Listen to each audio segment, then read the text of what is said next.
We're finally here. We have all power conferences playing, and it's finally time to have official end of the season playoff predictions. Thank you for clicking on this video. You are a good sport. This is College Football Media, and on this channel we talk college football teams, trends, and traditions, all the way to logos, history, and predictions. If that sounds interesting to you, consider subscribing for in-depth college football content.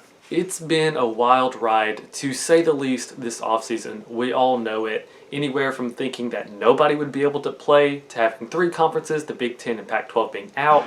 Now they've all opted back in. And in this video, I'm finally giving the official playoff predictions.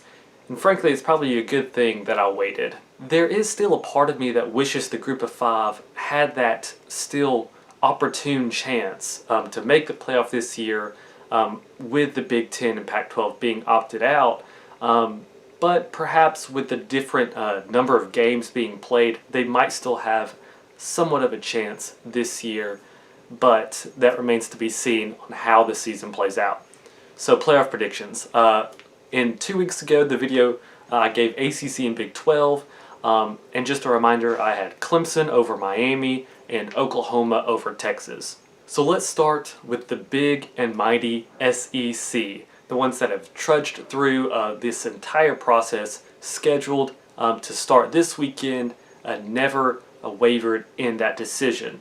So the SEC, you've got big and mighty LSU coming off of last year, but they've lost so much. They had a lot of people opt out, a couple people opt back in, so there's a lot going on with the Tigers down in Baton Rouge. A&M is looking to make a lot of noise. Auburn is good, but you don't know about the offensive line. Alabama is in angry Alabama mode. Across in the East Division, Georgia is still Georgia with some questions, I guess, at quarterback. Florida looking to make a lot of noise, really want to win the East this year. And Tennessee has had some COVID troubles, but still hopefully continues to progress under Jeremy Pruitt. That's all the contenders. Like, the SEC is loaded. You've got new coaches at both of the Mississippi schools, which will be so much fun to watch. But I think, let's start in the West. I think LSU takes a step back. A&M should take a step forward, but I'm afraid they still not quite yet. Maybe still a year out, because I just don't really know what to expect from A&M. Auburn, if they get the offensive line figured out.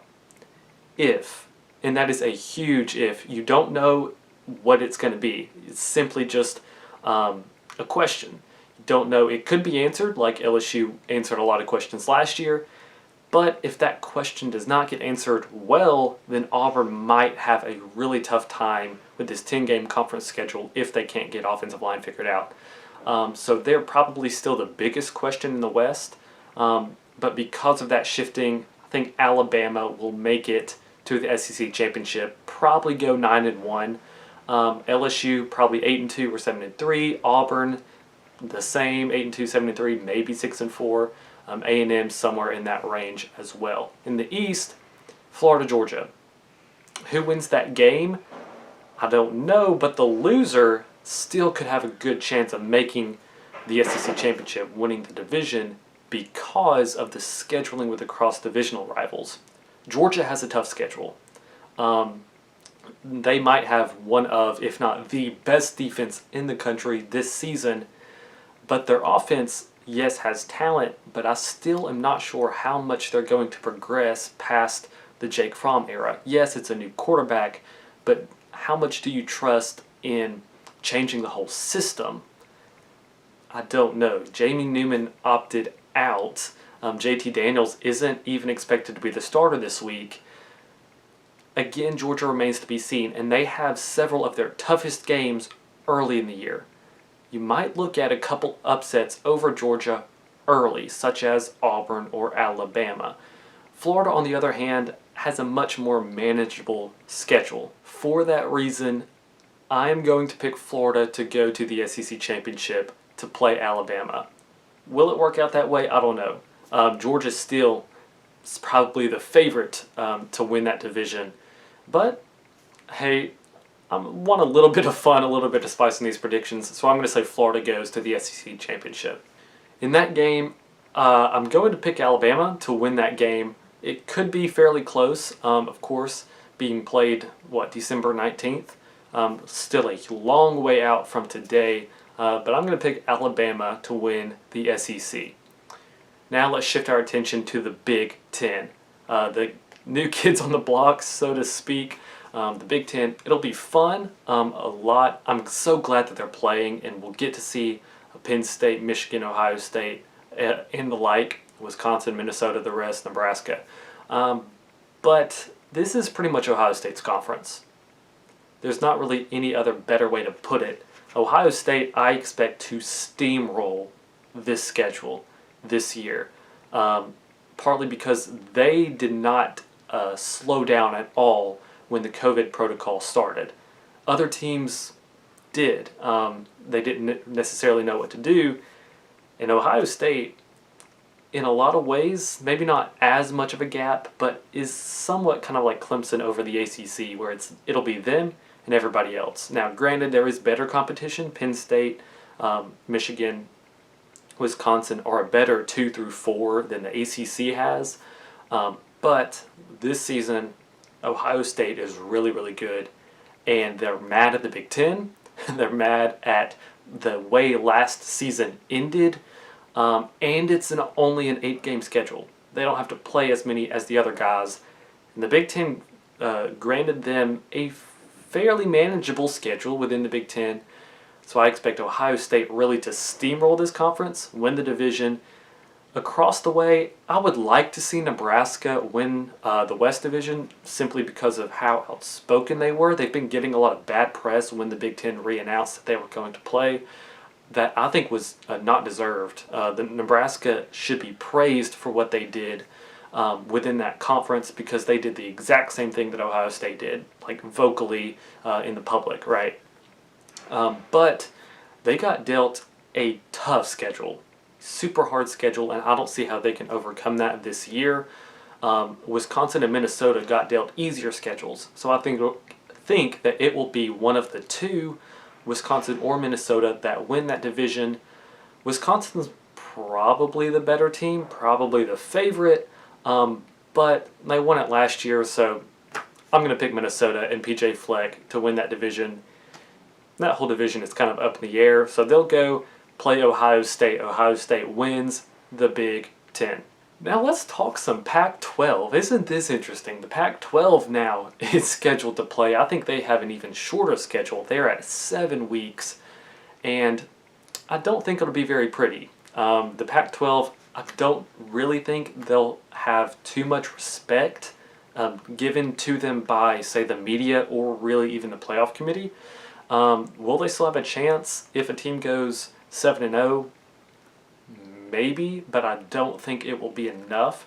With that being said, I expect Oregon to win the North Division fairly easily. Same with Arizona State in the South.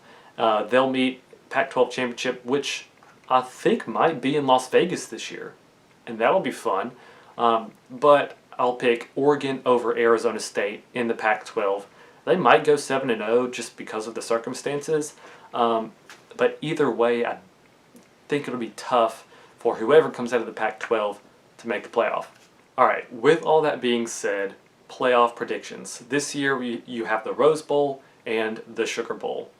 So Alabama out of the SEC, Clemson out of the ACC, I think are pretty much locks. Both of them will make the playoff.